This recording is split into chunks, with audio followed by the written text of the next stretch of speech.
Tessa wakes up from a dream and starts packing her room for college with her mother, Carol, and her BF, Noah, in the kitchen. They drive through various city settings until they arrive at her new university. Tessa meets her new roommate, Steph, who is vaping, and Tristan, who promises to help her get into the best places without a fake ID. Tessa leaves her dorm early in the morning and heads to her first class across campus. She meets Landon outside of a locked classroom, and they chat about their majors and being first-year students. Later that day, Tessa notices a boy sitting on Steph's bed and tries to convince him to leave the room. However, the boy tells her that it was all a dream and that the book she was reading was a lie. The next day, Tessa is shown studying at a campus coffee shop where she meets up with Tristan, her GF. They head to the library to study and are interrupted by Steph, who tells her they are going to a party that night. They make their way into the frat party, where Steph meets up with Tristan and introduces her to her friends Zed, Jace the Townie, Molly, and Hardin. Zed inquires about Tessa's major, and they play a game of truth or dare. Tessa chooses truth, and Molly asks her about the craziest place she ever had sex. Tessa is uncomfortable and asks for a dare, which leads to her making out with Hardin. Tessa and Hardin have a series of encounters. Tessa is caught playing a game with her friend Noah, but she eventually leaves after a few seconds. Hardin, who is shocked by this, teases her about his first rejection. Tessa calls Noah outside at a party and enters a bedroom where she finds a copy of Wuthering Heights with sticky notes. He asks her what she is doing and almost kisses her before leaving. Tessa joins Landon in an upper-level English course where they discuss Pride Prejudice. Tessa is perturbed by Hardin's presence in her class, but he feigns ignorance and says he was only talking about the book disagreement. Landon's mother is dating the university chancellor, Chancellor Scott, who happens to be Hardin's dad. Tessa expresses her disapproval of Hardin's arrogance, but Landon explains that they tolerate each other. Tessa is later shown sitting at a tattoo shop while Jace inks Steph. She refuses to get one, fearing her mother would kill her. Steph questions whether Tessa has been with any other boy, which she has. Tessa becomes lonely as Steph and Tristan come home. The next day, Tessa joins Hardin in a campus coffee shop where they drive in silence. They walk to a lake, where Hardin announces it is his favorite place. They swim together, talk about their BF, and Tessa asks him who he loves most in the world. They kiss each other, and they stand back to back on the dock. As they redress, Tessa reaches her hand back to touch Hardin, who abruptly stops, revealing that they have time together. Hardin and Tessa discuss their relationship at a bar, where Tessa is upset and tries to break up with Noah.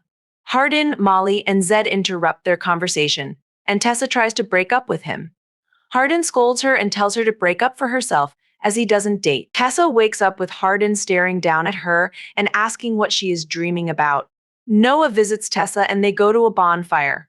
Hardin is drunk and upset, and they engage in a fight. Tessa and Noah are laying together in their room watching TV. Landon sends Tessa a text asking for her help, and they find Hardin enraged and drunk. Hardin admits to having drunk and celebrating his dad's announcement of getting married to Landon's mom. Tessa cuts her hand, and Hardin apologizes for his behavior. Tessa and Noah fall asleep together, but Tessa wakes up in the morning and realizes her mistake. She sees Noah outside on his phone trying to reach her, and his suspicions are confirmed when Hardin walks up to them arguing. Tessa tries to explain herself, but Noah is too upset and leaves. She tells Hardin to go home and tells Steph that she and Noah have just broken up. Tessa, a student, is hesitant to speak to her friend Hardin about her father's breakup and her feelings for him.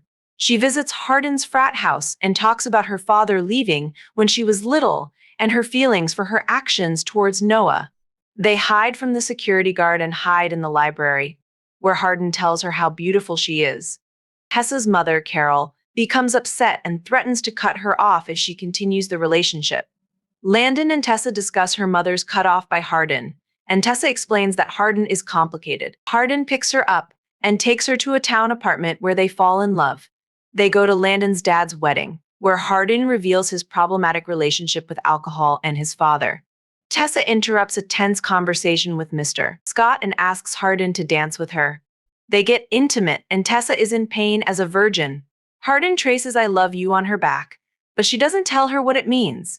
Tessa receives texts from Molly, who invites Hardin to meet them at a bar. Tessa confronts Hardin about the texts and he leaves, leaving Tessa upset.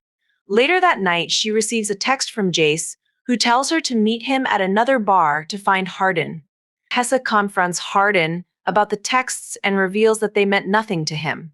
Molly tells Hardin about their relationship and how cute they are, but Hardin denies it. Molly asks Hardin if anything is going on between him and Molly, but Hardin denies it. Tessa believes something has gone too far, and Hardin tells Molly that it was a game. Tessa storms out with Hardin, arguing in the rain. Hardin reveals that the video was recorded before everything happened. Tessa runs off into the night while Hardin cries. Tessa apologizes to Noah, who tells her it's okay because college is about finding oneself and people change. They decide to remain friends. She goes back to school, applies for an internship, and is invited for an interview. On the last day of class, Professor Soto dismisses everyone and gives Tessa Hardin's final project. She reads his essay about love and decides to go to the lake where they shared their first kiss. Hardin asks for forgiveness and appears behind her, saying that he loved her the most in the world.